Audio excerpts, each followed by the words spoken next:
known as Thar Desert rise west to Aravali Hills. Aravali hills के आगे है ये हिस्सा हमारा। मे बी 3 मार्क्स में आपसे पूछा जा सकता है। Luni is the only river of this area, एकमात्र नदी है, और बाकी जो स्मॉल स्ट्रीम्स हैं वो रेनी सीजन के बाद डिसअपीयर हो जाती हैं, क्योंकि ये एरिड रीजन है, यहाँ पर रेत ही रेत है, यहाँ पर बारिश नहीं होती, बहुत कम होती है।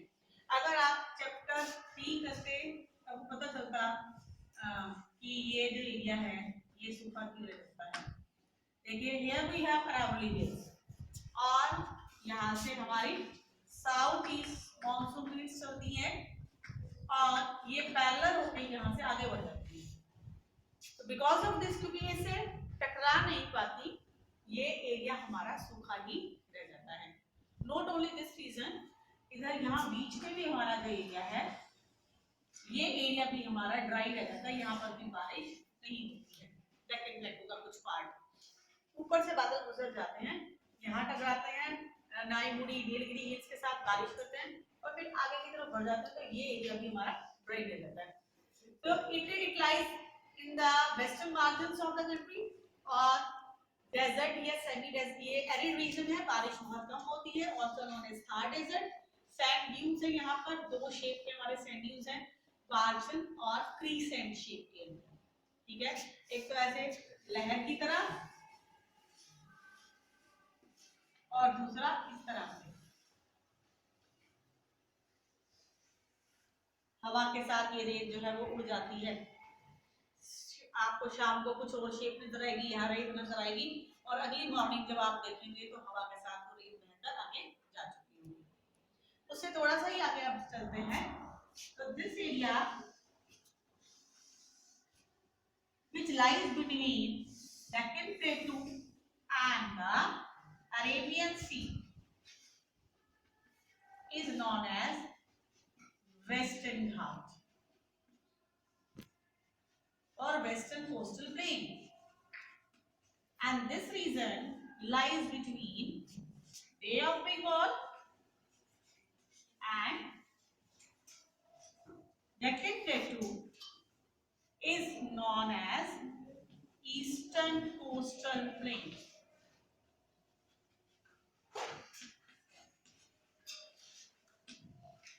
ठीक है,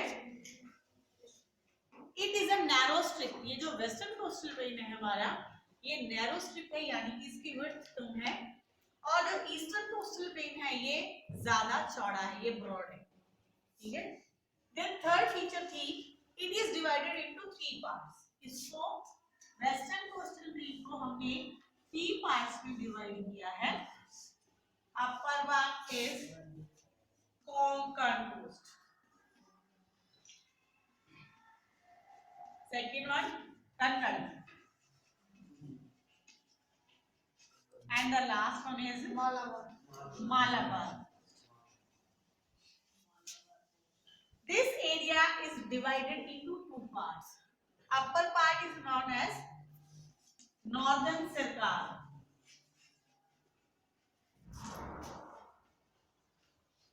and the lower one is known as Coromandel.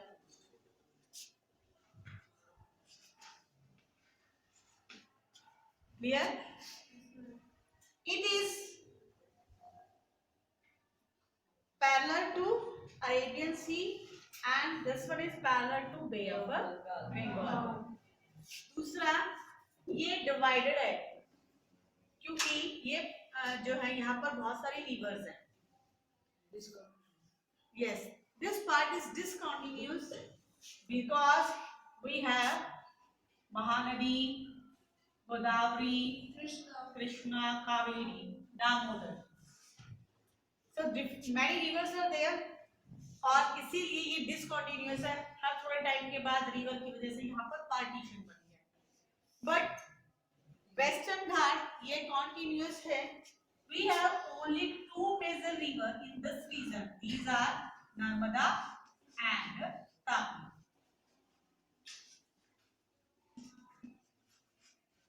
दो प्रमुख नदियां हैं यहाँ पर, नर्मदा एंड तापी। नर्मदा जिसकी लेंथ लगभग 1300 मीटर है और तापी जिसकी लेंथ लगभग 900 मीटर है। So two major rivers। अब हमने 5 डिफरेंसेस कर लिए। मोस्टली ये आंसर गलत लेकर आए थे 5 मार्क्स, जबकि ये अगर थोड़ा सा भी आप दिमाग लगाते तो आसानी से ये 5 नंबर आपके पक्के थे। वेस्टर्न कोस्टल प्लेन आ जाता है या वेस्टर्न घाट आ जाता है, बोथ आर ऑलमोस्ट सेम। घाट और कोस्टल प्लेन ऑलमोस्ट ये सेम है। घाट तो बैंक को कहते हैं ना, नदी का घाट, और कोस्टल तटीय मैदानी क्षेत्र, प्लेन एरिया है ये, इसलिए इसको कोस्टल प्लेन कहते हैं। तो western coastal plain lies between Arabian sea and Deccan plateau. Eastern coastal plain lies between bay of Bengal and Deccan plateau. ठीक है, it lies in the western side of Deccan plateau and it lies in the eastern side. ये general point है, जो किसी normal जो ज्यादा याद नहीं कर सकता वो लिख सकता है इनको, क्योंकि हमें तो 5 पॉइंट चाहिए 5 मार्क्स के लिए। Major rivers Narmada and Tapi जो कि अरेबियन सी में मिलती हैं, और eastern ghat major rivers are Narmada Mahanadi, Godavari, Krishna, Kaveri, जो कि ईस्टर्न ये बे ऑफ बंगाल में मिलती हैं। These rivers don't form deltas। ये जो नदियां ये डेल्टा नहीं बनाती हैं, स्ट्रीज बनाती है। स्ट्रीज मतलब ये नदियां सीधी समुद्र में मिल जाती हैं, जबकि हमने पढ़ा था गंगा और ब्रह्मपुत्र लार्जेस्ट डेल्टा का निर्माण करती हैं, यानी कि उससे बहाकर लाती हैं। तो यहाँ पर ज्यादा पहाड़ नहीं। नर्मदा और तापी एमपी में से, एमपी से कोई बच्चा बिलोंग करता है, एमपी के अंदर अमरकंटक की पहाड़ियां हैं, उन पहाड़ियों से ये बेसिकली 2 रिवर्स निकलती हैं और ये फिर मिल जाती है, और इनकी जो लेंथ है वो कम है और इनकी लंबाई ज्यादा है। गोदावरी इज नॉन एज दक्षिण गंगा। गोदावरी को दक्षिण की गंगा कहते हैं। क्यों? As in north India we have Ganga is the largest river, जिसकी लेंथ लगभग 2500 अप्रोक्सीमेट किलोमीटर, और गोदावरी जो है वो दक्षिण की सबसे लंबी नदी है। उत्तर भारत में गंगा के किनारे कुंभ लगता है, दक्षिण में गोदावरी के किनारे कुंभ लगता है, इसलिए गोदावरी इज नोन एज दक्षिण गंगा, से दक्षिणी गंगा कहते हैं। ये narrow strip, it is a narrow strip और it is a broader area. ठीक है, क्लियर?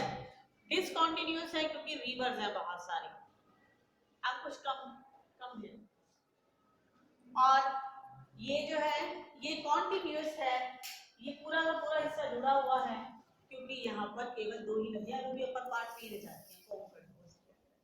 फिर आपको मेन जो हिल्स है उनका पता होना चाहिए, कौन सी यहाँ वेस्टर्न घाट की जो हिल्स हैं, कौन सी हाईएस्ट हिल है, उसकी चौड़ाई, उसकी ऊंचाई क्या है।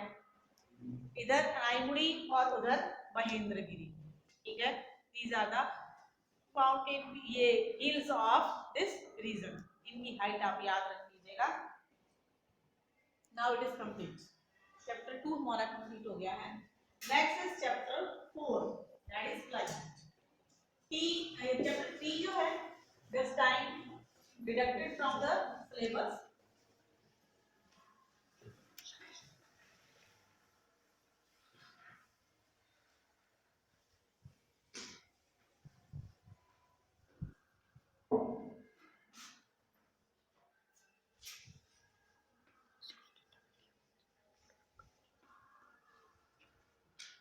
What is climate? Atmospheric condition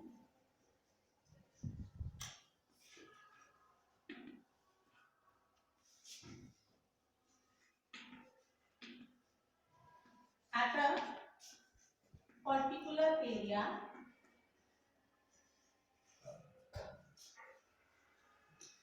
over a long period of time.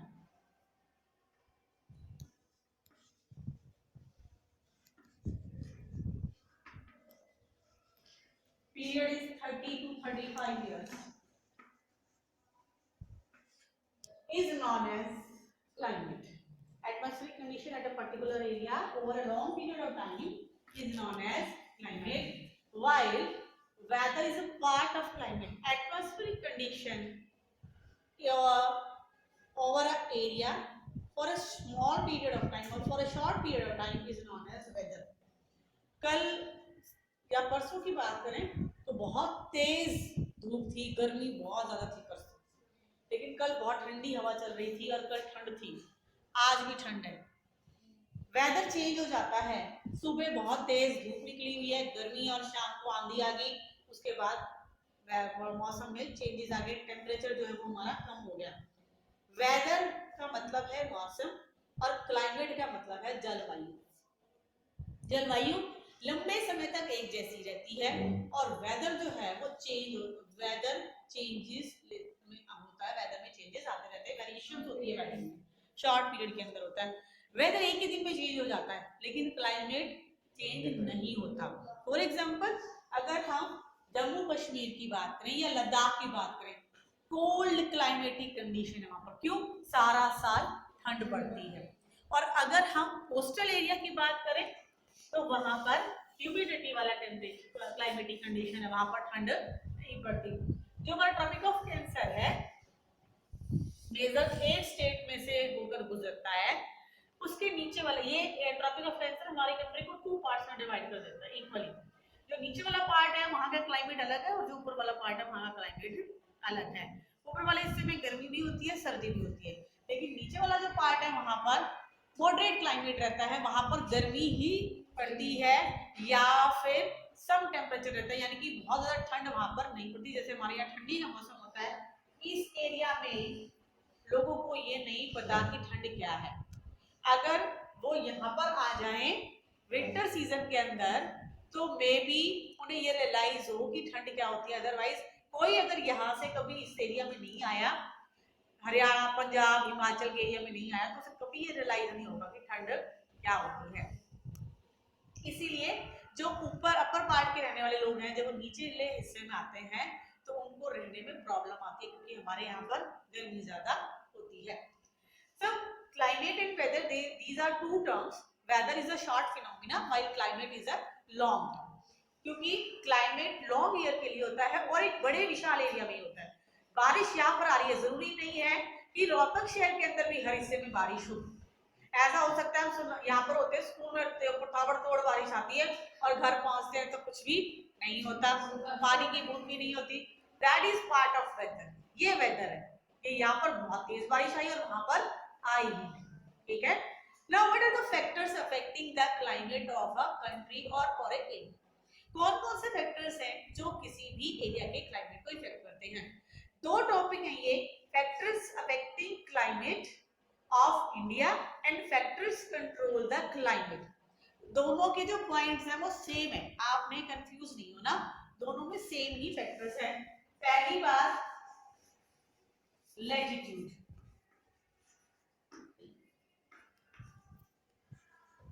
पहला factor, then distance from C,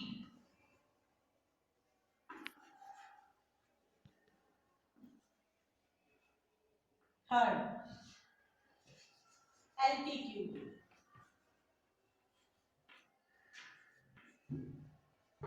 relief. 5 factors are there. Winds,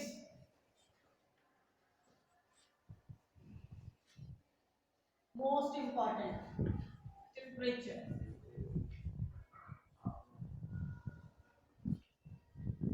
Firstly we will start with temperature. किसी भी जगह के क्लाइमेट को वहां का टेम्परेचर इसे कंट्रोल करता है। टेम्परेचर ज्यादा होगा तो हॉट क्लाइमेट होगा, टेम्परेचर कम होगा तो कोल्ड क्लाइमेट होगा। राजस्थान की बात करें, एवरेज टेम्परेचर गर्मियों के अंदर 50 डिग्री तक पहुंचता है, और अगर जम्मू कश्मीर की बात करें उसी टाइम पे कश्मीर का टेम्परेचर जो है वो 10 डिग्री सेल्सियस तक हो सकता है, 4 डिग्री सेल्सियस तक हो सकता है, ठीक है। तो temperature affect the climate of an area और ए कंट्री। क्लाइमेट को टेम्परेचर इफेक्ट करता है। फिर लैटिट्यूड, लैटिट्यूड होता है ऊंचाई। जितना हम ऊपर जाते हैं उतना ही टेम्परेचर कम होता जाता है, और जितना टेम्परेचर कम होगा उतना ही हमारे टेम्परेचर में फर्क, उतना ही हमारे क्लाइमेट में चेंजेस आएंगे। जैसे अगर हम पहाड़ी इलाकों पर जाते हैं, जैसे जैसे ऊंचाई की तरफ जा रहे हैं, वैसे वैसे हमारे टेम्परेचर में चेंजेस आ रहे हैं। थर्ड है हमारा डिस्टेंस फ्रॉम द सी। जैसे जैसे हम समुद्र तल से ऊपर की तरफ उठते हैं, वैसे वैसे टेम्परेचर कम होता जाता है और एयर प्रेशर में डिफरेंस आ जाता है। जो समुद्र के पास का एरिया है वहां इक्वेटोरियल टेम्परेचर होता है, इक्वेटोरियल क्लाइमेटिक कंडीशन होती है, यानी कि वहां पर टेम्परेचर सारा साल एक जैसा बना रहता है। सम टेम्परेचर होता है, सम क्लाइमेट होता है, ह्यूमिडिटी वाला क्लाइमेट होगा। और जैसे जैसे हम नीचे आएंगे, समुद्र के पास आएंगे, वैसे वैसे जैसे जैसे ऊपर जाएंगे टेम्परेचर कम होता जाएगा, नीचे आएंगे टेम्परेचर इंक्रीज होता जाएगा। तो जितना हम समुद्र से दूर होते हैं उतना ही हमारे क्लाइमेट के ऊपर असर पड़ता है, हमारा टेम्परेचर बढ़ जाता है, कम हो जाता है। नेक्स्ट है एल्टीट्यूड, ऊंचाई। जैसे जैसे हम ऊपर उठते हैं वैसे वैसे ठंड बढ़ती है, क्योंकि हवा जो है वो ठंडी, वो गर्म होकर ऊपर की तरफ उठती है, हल्की हो जाती है, और ऊपर जो है वो ठंडी होने के बाद फिर से सर्कुलेशन होता है और वो इस तरह से घूमती रहती है। Higher altitude lower temperature, lower altitude higher temperature.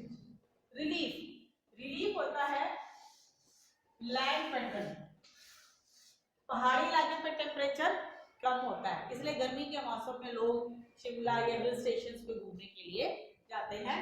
और जो प्लेन एरिया होता है वहां पर टेम्परेचर ज्यादा होता है, जो हिली एरिया होते हैं वहां टेम्परेचर कम होता है, और जो प्लेन सरफेस होता है वहां टेम्परेचर ज्यादा होता है। फिर है हमारा विंड। जैसे जैसे अर्थ की रोटेशन होती है और रेवोल्यूशन होता है, ड्यू टू रेवोल्यूशन हमारे विंड में चेंजेस आते हैं। गर्मियों में हवा जो है वो लैंड टू सी मूव करती है, या उसकी डायरेक्शन ये होती है, और सर्दियों में जो है हवा उसकी डायरेक्शन ये होती है। गर्मियों में हवाएं यहाँ से चलेंगी, गर्म होती हैं, गर्म और ड्राई विंड्स होती हैं वो, और फिर वो जब समुद्र के ऊपर से गुजरती हैं तो समुद्र के ऊपर से गुजरते हुए वो मॉइस्चर लेती हैं और उसकी वजह से पूरे देश में बारिश होती है। ठीक है, यानी कि विंड्स जो है वो भी क्लाइमेट को कंट्रोल करती है, क्लाइमेट को इफेक्ट करती है। सेम पॉइंट्स आप लिख लीजिए, factors, what are the factors controlling the climate of India, या major components of climate of India. ये चैप्टर हमारा 2 पार्ट्स में डिवाइडेड है, एक तो क्लाइमेट और दूसरा है हमारा season.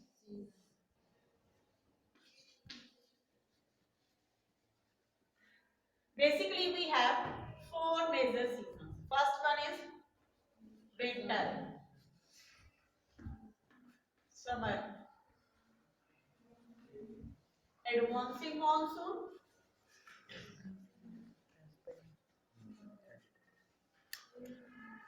not patadhar, and retreating monsoon.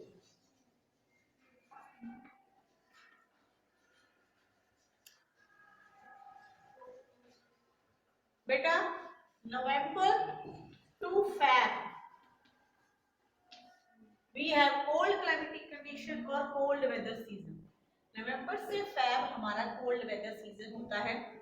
अगर पूछा जाता है फीचर्स इसकी क्या है, it season start from November to February, ठीक है। देन कूल ब्रीज, ठंडी हवाएं चलती हैं, और जो हिली एरिया है वहां पर स्नोफॉल होती है। There is no need to ride off, सब्जियां सस्ती मिलती हैं, हरी सब्जियां बहुत ज्यादा आती हैं और सेल लग जाती हैं, ठीक है ना। ये जो है ये नवंबर टू फेब का टाइम पीरियड है, नवंबर दिसंबर जनवरी फरवरी 4 ही महीने होते हैं हर सीजन के। ठंडी हवाएं चलती हैं और टेम्परेचर कब होता है, रबी सीजन, रबी की क्रॉपिंग सीजन होती है, ये रबी की फसल को बोया जाता है, जैसे गेहूं, चना, इस सीजन में ये फसलें बोई जाती हैं।